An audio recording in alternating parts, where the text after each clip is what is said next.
Phil.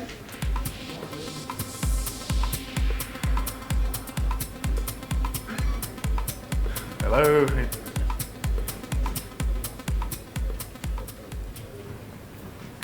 Wonderful.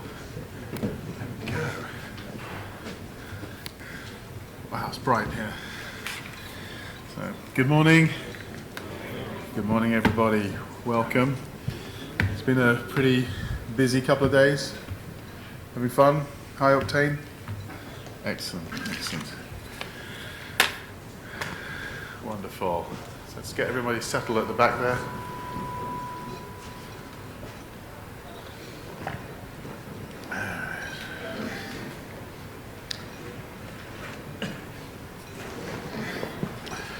Okay. So the NASSCOM folks asked me to talk today about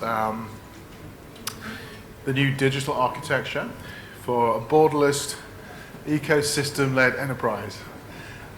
So I'll simplify what that means over the next sort of 45 minutes or so. But we keep this interactive. By all means, if you have some ideas or want to ask some questions as well, please pipe in. So we'll talk a bit about what this next phase, I call it the digital 20s. What does it look like? We talk a lot about going straight to digital, but how are we going to partner with the right relationships and the right partners as we do that? We talk a lot at HFS about this AAA of automation, analytics, and AI. How are we going to get there? And then finally, some realities to get ahead in this new decade. So a little bit about us at HFS. You may have heard of a lovely little phrase called RPA. Yeah? Okay. We were, in 2012, we were approached by a little vendor called Blue Prism at the time, and they had this concept called robotic automation, and they thought it would have a big impact on the industry we loved as outsourcing. We convinced them that we needed to put a P in RPA, so we developed this concept and we put it out to market in 2012 with a now famous blog, which was robotic automation emerges as a threat to traditional low-cost outsourcing. Before we knew it, it had got into The Economist, Business Week, major press, and then RPA was born. And then last year we decided the way the RPA was actually going was no longer viable as an industry. It's going in a very different direction, so we declared it's actually dead. So we gave birth to an industry, then we decided to completely change its direction. But that direction is very interesting, and we'll be touching on that.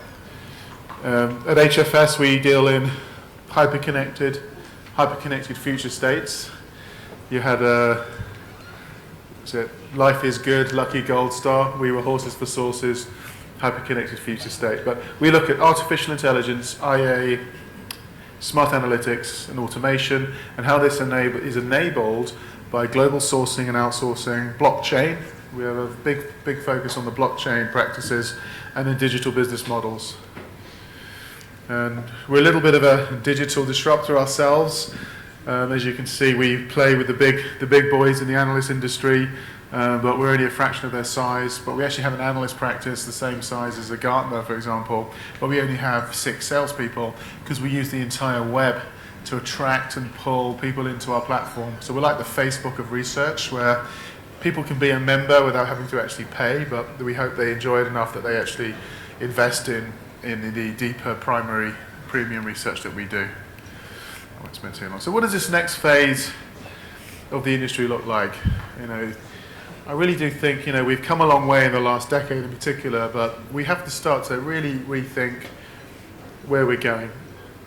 So we'll start off. We did a big study last year on chief digital officers. We spoke with 395 of them, and we asked them, how does your management view digital?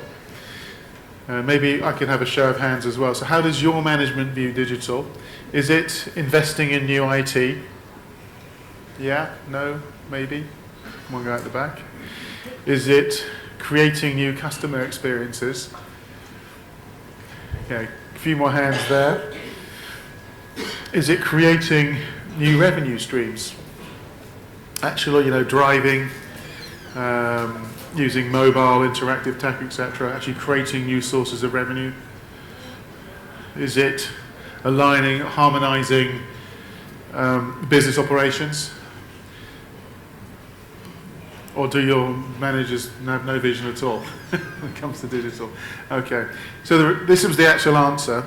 A lot of people did think it was about new IT, but we grouped the next three categories together because it's about creating new customer experiences, new revenue streams, and harmonizing front-to-back business operations. So digital is about the customer, it's about impact, it's about driving new sources of revenue using interactive technologies.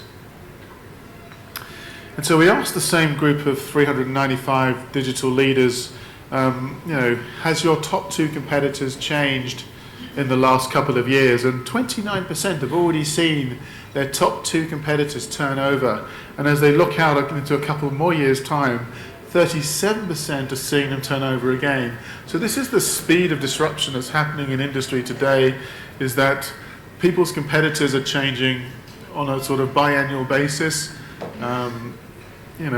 Things are moving faster than we've known, and I mean, just look back from 10 years to where we are today. The biggest four highly valued companies in the world are four digital juggernauts: Apple, Microsoft, Amazon, and Google, right? Who thought that that would happen 10 years ago? So while companies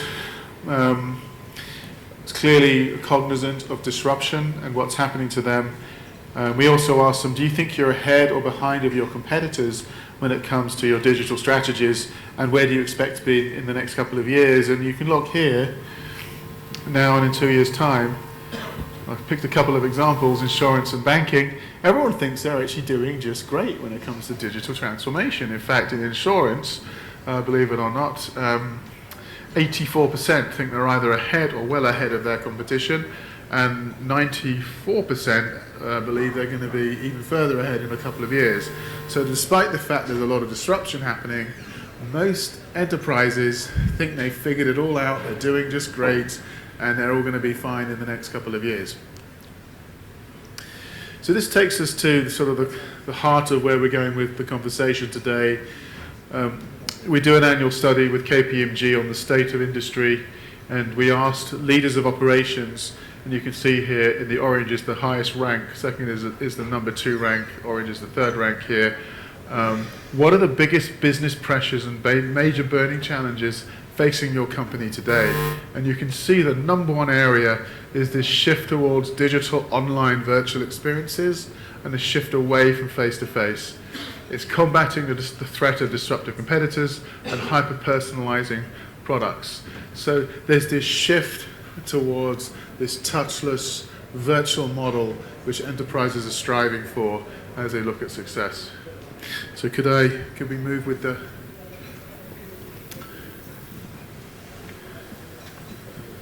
Okay.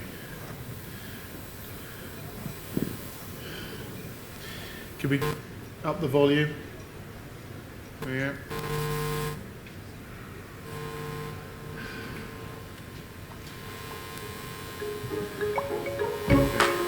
Can we reboot it? Start it again.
We got there in the end.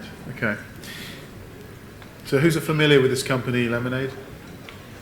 A lot of you by now. That's good. What's exciting about this business is, in a traditional insurance model, all unclaimed claims at the end of the year go back into the revenues of the insurance providers themselves.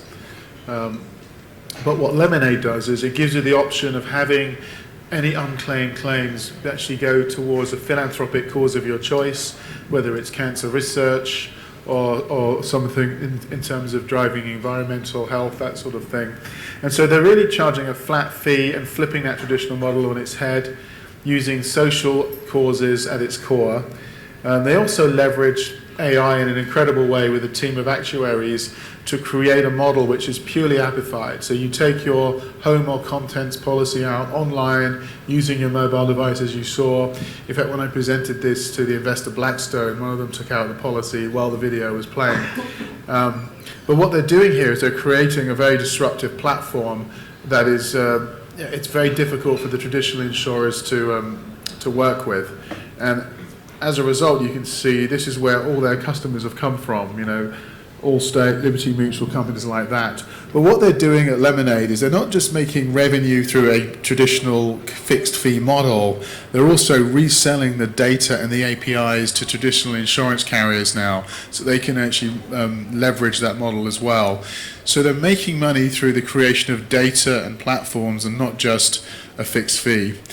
They feel that they're reducing fraud dramatically by their social impact because you're investing in a company that has social causes at its core, and they're also massively disruptive as a result. Okay. So this takes us to what we talk about a lot at HFS, and it's the one office experience. And here on the left-hand side of this one office experience is the customer experience. And we don't believe you can accurately define the customer experience without including the employee experience as part of that.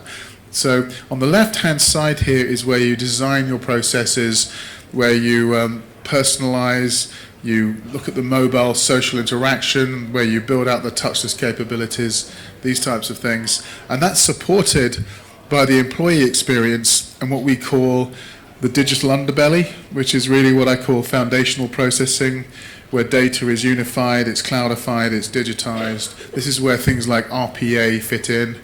Then we get to what we call intelligent support functions, or I like to call it human augmentation, where we enhance people's jobs through the better use and deployment of technology. And what we do here is we start to think about the needs of the customer in everything we do. So we start to look at, rather than maybe an invoice to cash process, make it a customer to cash process. Instead of procure to pay, we look at customer to pay. How do we bring the needs of the customer into the end-to-end processes of the organization?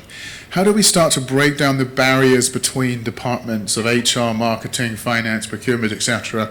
How do we build a more agile, autonomous working culture, moving away from the once-a-week sort of check-the-box meeting with your manager to something more collaborative, more dynamic, that you start to unify the outcomes so all employees are centered on the same initiatives, the same goals, the same metrics? How do you start to think about designing processes the way that you need to operate as a business? How do you get to that point? How do you embrace a culture of change and teamwork within a business? And this is a lot of what One Office is about. And then finally, how do we become more anticipatory as an organization? How do we start to actually second guess what our customers are going to do before they even know it themselves? So how do we leverage advances in analytics, in AI, in machine learning, in blockchain, for example, to really get ahead of the industry? So 3 pillars really operate: automation, human augmentation, and insights. And what we're ultimately getting here is processes designed by the business in partnership with IT to achieve unified outcomes and an engaging experience for customers, employees, and partners. If we can roll the next, please.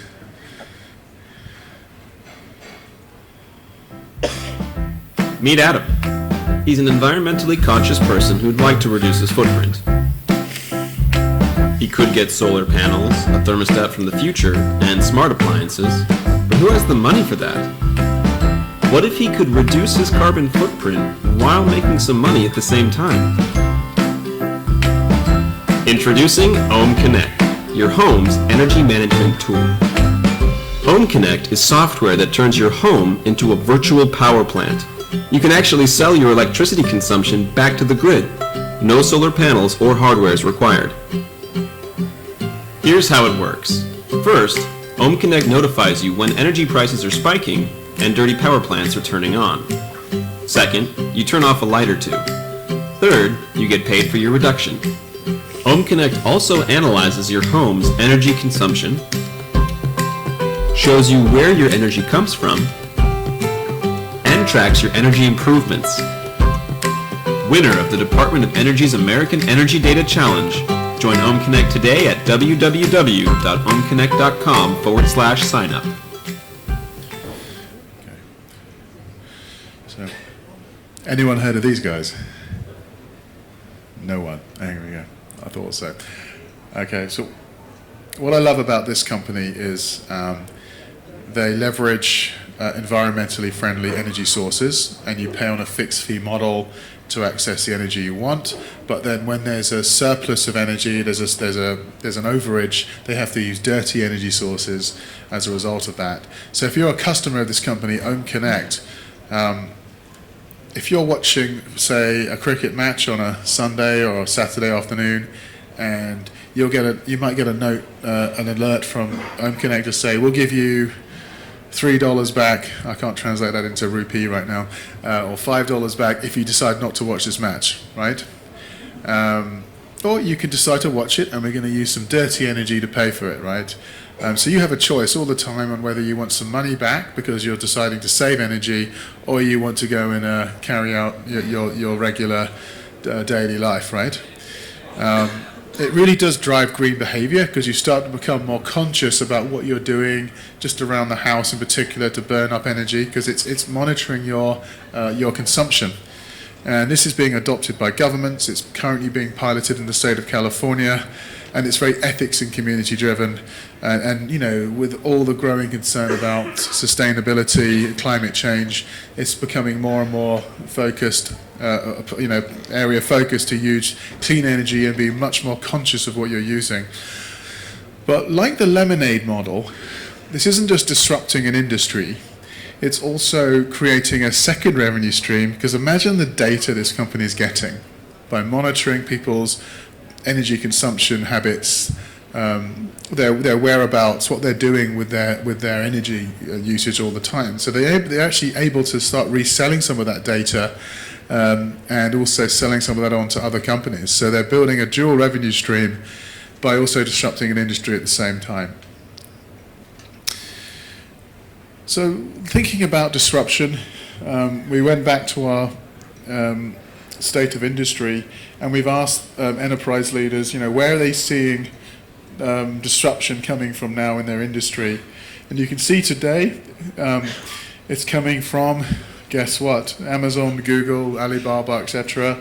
Then it's from incumbents in their industry, and then organizations from other industries. So it's coming from all directions. As we look out in 2 years' time, what you can see here, it's increasingly shifting to the big digital juggernaut businesses. These are the guys who are figuring out how to infiltrate more and more markets, and 43% of enterprises are seeing them as the main disruptive threat. Only 17% are actually threatened by startups, would you believe? It's a much smaller percentage than many of you have thought, and then 23% from companies from other industries. So the next phase of this presentation is we've reached a point where we've been learning how to do things faster and cheaper, maybe move data around a bit more smartly, but we have to fundamentally rewire operations if we want to stay ahead of the market. So we talk about this borderless enterprise. Let's look back 20, 30 years where we had shared services, offshoring, the first big wave of, I call it analog outsourcing, before the 2008 recession when it really kicked into gear. Then 2010, we saw the onset of what I call basic digital. Remember the smack stack? That was all about how do we respond to our customer needs as those needs happen. It's about fast responding, getting ahead of the competitors, that sort of thing. Then we get in today's model, which you saw is this one office age. It's about how do we become more anticipatory.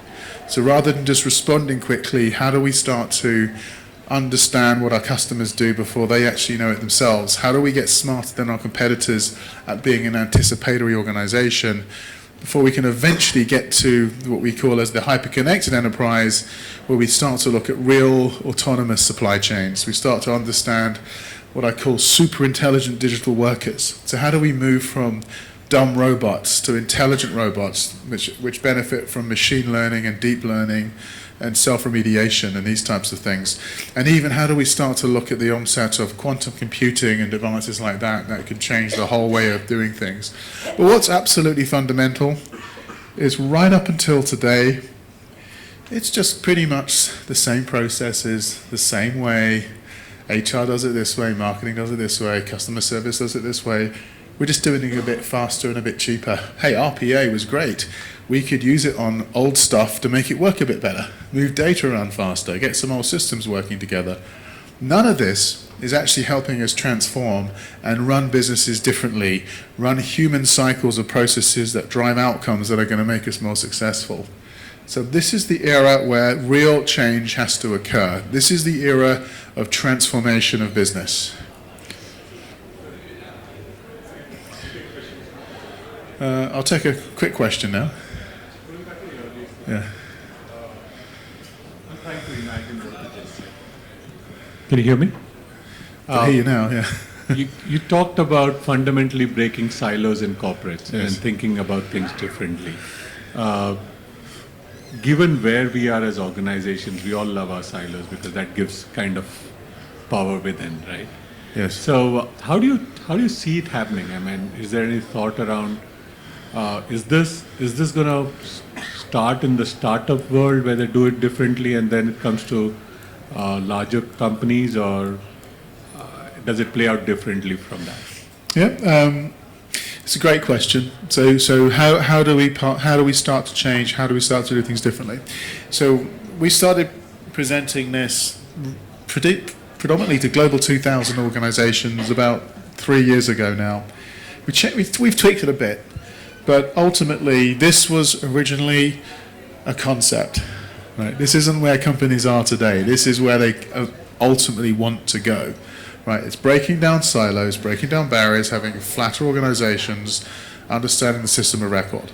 Now, if you look at organizations who are digital natives, they're smaller companies, right? They don't operate like Global 2000 companies do. They don't have multiple systems that are legacy, that don't interact properly. They don't have legacy processes and that sort of thing, right? They're native. They're operating like this already.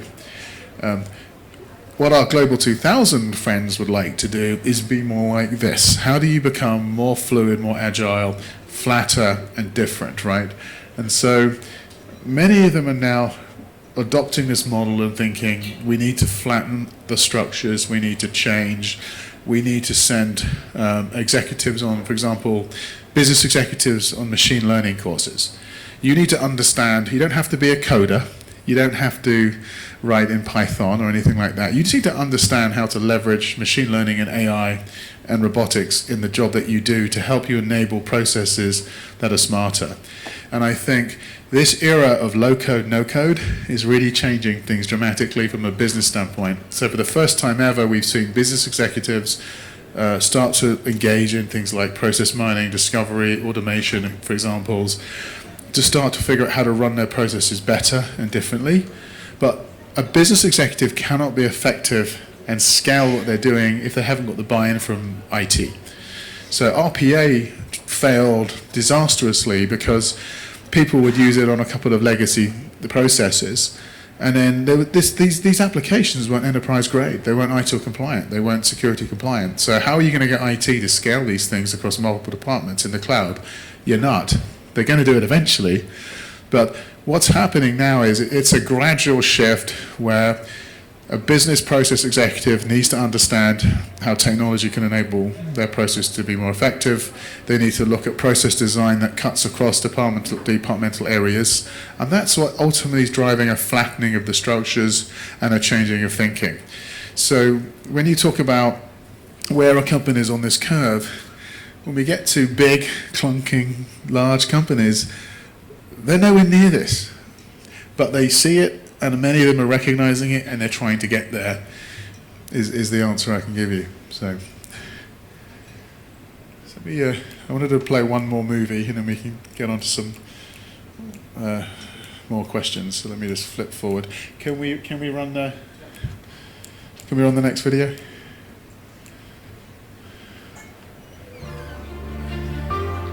Time as you know it is about to change forever. The world has erupted with billions of digital signals happening around you every day. The noise level is extreme. People spend so much time analyzing the billions of signals happening every second, yet true understanding must wait. You need to move beyond the delay and inconsistency of so-called real-time data analytics. You need to know what's happening as it happens, wherever it's happening. Event confirmed. 2:04 p.m. Building fire. You need to know now. Welcome to Lifetime. Lifetime means understanding all data brought together from every available source and combining it as it's generated into a crystal clear view of what's happening anywhere right now. Imagine you could have that kind of deep understanding for every location you care about with no delay. That when something happens that could affect your business, people, or communities, you know about it instantly. Imagine the possibilities if you knew minutes, even hours before the rest of the world. Know now with Banjo.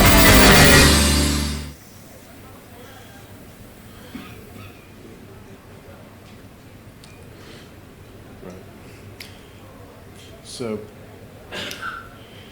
Banjo is an incredible startup which essentially divides the world into 35 billion soccer pitch size squares.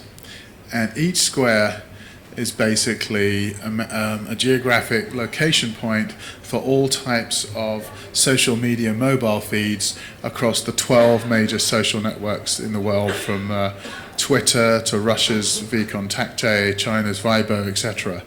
And it's this virtual global grid which is enabling media in particular and businesses to be in touch with event detection as and when things occur right across the globe. And this became famous, in 2014, and for the very first time, when there was a shooting in Tallahassee in the state of Florida, and someone tweeted, I think, the term "scared shitless" into their device, and it got picked up and notified to the local CBS News affiliate in the US. And before they knew it, the whole news was on the scene, and the whole new industry had occurred around event detection engines. And then you've got the BBC, NBC, and a whole bunch of other media companies now use Banjo to support their ability to know about earthquake impact. They're using it a lot with this coronavirus impact, for example, as things are occurring. And we're now even seeing enterprises like Budweiser and Amazon and other retailers starting to use this in their marketing, in their financial markets and services and other things, and public health and beyond. So this is just an example of how connected you can be globally, not just with media and content, but also with your business. So it's not just people being connected. Think about it. Today there's over 50 billion devices and 1 trillion sensors. At the end of the decade, there's going to be 500 billion devices and 100 trillion sensors. There's a future of perfect knowledge that you can know anything you want, anytime and anywhere. So these are from our friends at Singularity University, who are really putting together some excellent data on this topic. So how do we partner when we go straight to digital? Take this conversation to the world of services and technology, what we're talking about here at NASSCOM. When we ran our global operations study, we asked enterprise operations leaders where they were making significant investments. You can see here the orange is investments in robotic process automation. In the blue, it's investments in outsourcing. You can see here that investments in automation are now vastly more dynamic than investments in outsourcing. This isn't in terms of dollar investment levels. This is in terms of intention of significant investments. However, that's already shifting a bit as we look out to 2020. These we ask the areas of focus from the Global 2000. AI is now already trumping RPA as a key area of focus for global business leaders and where they're shifting things. Hybrid cloud is massive, and just wait and see how this is exploding. It's taken a decade to get to this point, and you can see a lot of big IT firms really focusing now on the public-private hybrid cloud. IoT has come from almost nowhere to being a really established, exciting technology today. And then blockchain, I mean, the applications in supply chain are now already more exciting than those in financial services. So we're seeing developments in technologies at a speed that we've never actually seen before. When we look at our own industry, here we've seen intention to invest in offshore from 2014 to 2019. You can see the intention in offshore has gone from the 20% down to the low single digits just over the last 5 years. But the industry out here isn't getting any smaller. It's been growing over the last 5 years. So what does this mean? This means that offshoring and globalization is now embedded in solutions. Customers don't think anymore, who is processing my customer calls or who is developing my applications? Is it being done in India or Manila or United States or France, right? It's becoming the fabric. So I wanted to just talk to you a bit about this straight to digital concept, and this is very important to us at NASSCOM here. So when we ran the State of Outsourcing and Industry Study in 2018, you can still see that 64% of organizations were still looking to increase moderately or significantly their reliance on outsourcing. But when we ran the study last year, there was a shift. It's suddenly gone from 64% down to 28%, right? There's a drop-off in excitement in the outsourcing model, right? So what's going on here? So we got a bit deeper into the data, and what we did was we looked at what enterprises are intending to do at the expiry of their existing primary outsourcing engagement. So 23%, they're going to stick with their same provider. They'll stick with the same terms. As I said, they're pretty happy with driving along in their little gas guzzler car. They're good with that. 26% have already said, we may stay with our current partner, but we want to see real commitments in terms of process automation and digital delivery within the relationship. So a further quarter, they'll stay with their current provider, but they want more of a hybrid. They want to see a bit more activity. This is where it gets really interesting. A third of providers, a third of clients, they're fed up. They've already decided that their current service provider isn't going to do anything. They're not going to co-invest with them. They're actually going to switch, right? So that's a lot of companies out there looking to switch service provider right now. It's a exciting but also a scary time if you're in this industry. And then finally, 20% of them, they've decided we're just going to go out and buy a Tesla, right? We're going to go straight to the digital full service model, and we're just going to bring it all back in and fix it ourselves, right? We're not even going to outsource anymore. So some clients will go out and maybe buy a hybrid. You can go to your current provider and get them to run things a bit more innovatively, a bit more differently, but your current service provider probably doesn't have the skill set to service a Tesla for you, right? You need to get different people, different skills, different ways of doing things. But this is a big sea change we're seeing in the outsourcing industry. This is a reason why I think we're seeing the rise of some of the mid-sized service providers. They're growing at double-digit paces because customers want smaller, more complex, more personalized services. The day of the 5-7 year big clunking outsourcing agreements are slowly phasing out. People want it nimble, quick, agile. This is what they're looking to do. This is the crux of where we're going as an industry. But even our lovely Teslas need support.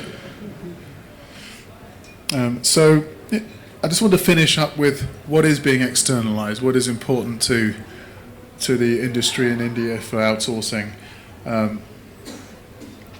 To the right, you can see is an increasing externalization of work. So clients are looking increasingly to go outside for complex technical needs.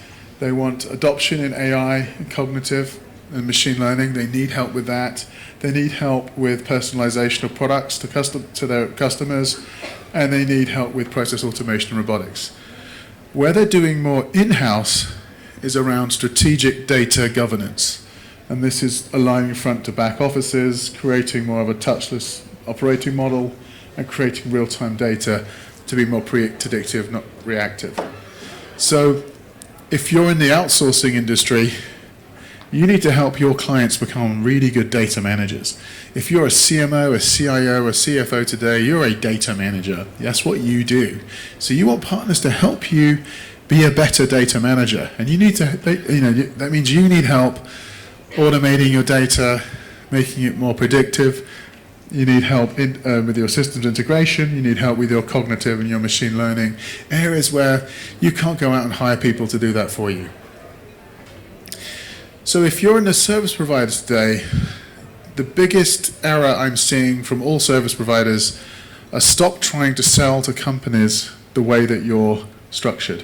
So this is the whole services industry today. You've got all these different players in the market. You've got your front office call center companies, your IT services firms, your transformational consultants, your data firms, your software firms, etc.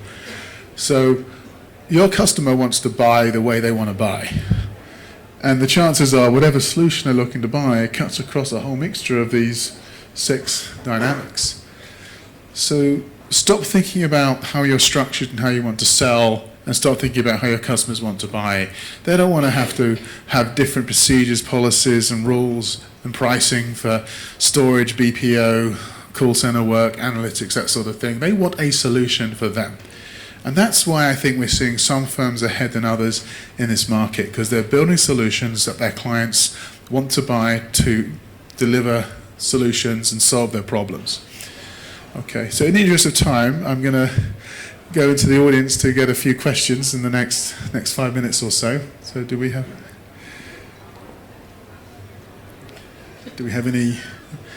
a roving microphone gentleman at the front here? You mentioned about hi, this is JP from IOPEX Technologies. You mentioned about RPA being dead.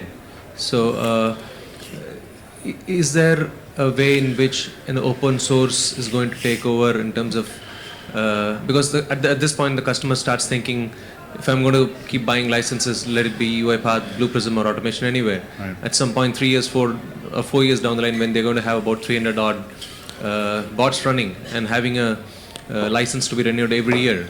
So at some point he's going to come back and say that I don't want to invest any more on licenses. So what's the way forward? Is it the open source RPA build that any service provider needs to start doing? Yeah. I think that's a great question. Is the RPA model dead? The way it's currently operating, one bot for every employee, that's not feasible, it's not realistic. Can you imagine sticking a robot on everybody's desktop? It'd be like a virus for every employee if you're not careful, right?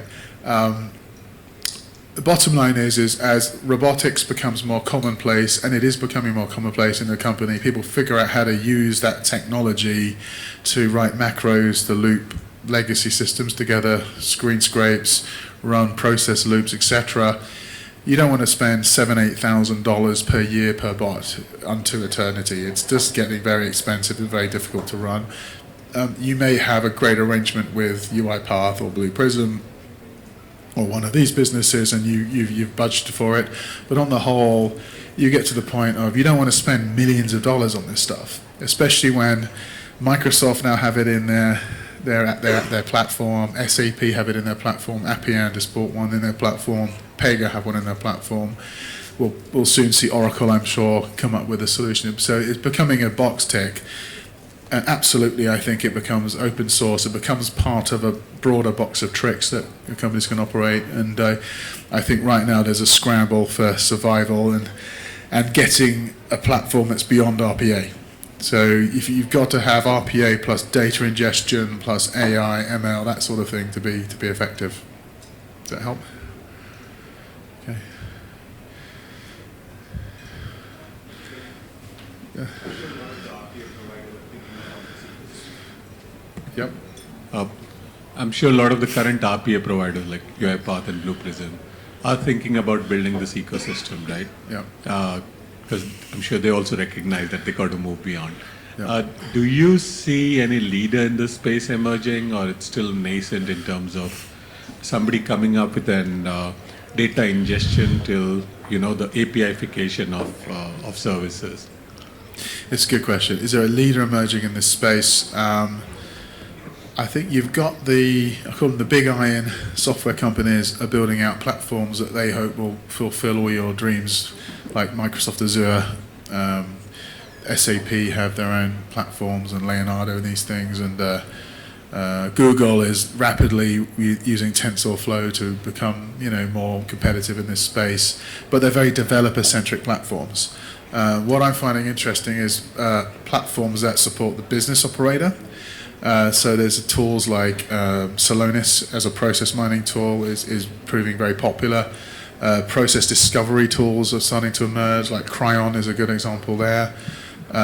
We're seeing obviously process automation in spades, data automation tools starting to emerge. Antworks do a very compelling cognitive machine reading capability or data ingestion, which linked with RPA is very powerful.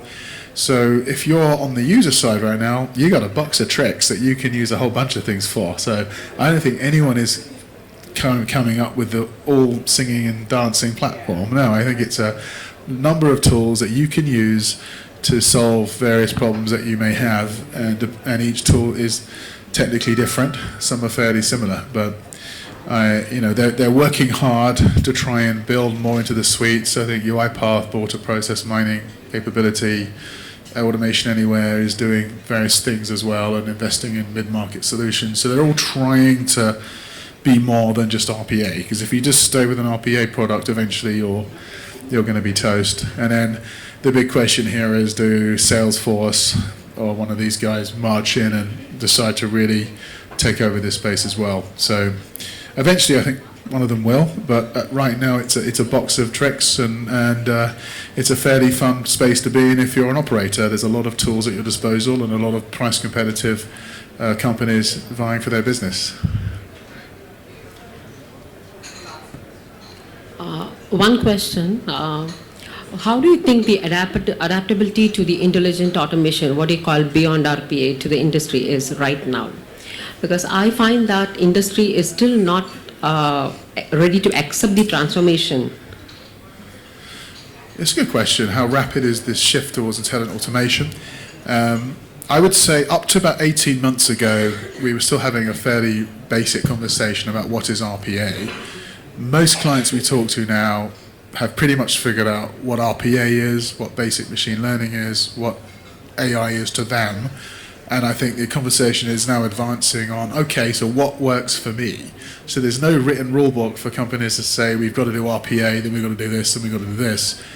And the focus is going much more back to the cycle. How do we break the cycle and actually look at redesigning processes the way that you want them to be, the way that you want your company to run? Breaking that cycle is the thing I'd like you to take away from this discussion. It's about doing things differently, teaming differently, breaking down barriers. I'm seeing a lot more applications of design and design thinking right across businesses now, and how to start to rethink things differently.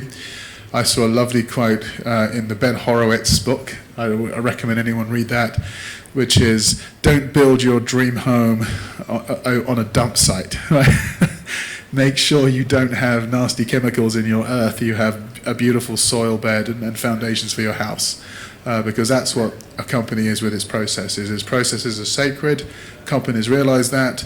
Smart ones are working very hard to design processes in different ways. And for example, if you're in a bank now, it's all about the UI of the app. How do you drive new customers to your app? How do you get them to buy through the app? And how do you design interfaces that are really effective for them? So there is no defined artificial intelligence roadmap for companies right now. It's stuff that's there that they need to use when they need to use it, and it can help them and it can enable them, as we call it, human augmentation. But don't use it until you've really fixed the process, and that's where we are. All right. All right. Apparently that's it. I'm done. So I'll be around for a little bit, and then I'm doing some panel over in another room now, and I'll be around later tonight. So hopefully I can get a chance to catch up with some of you. But thank you very much.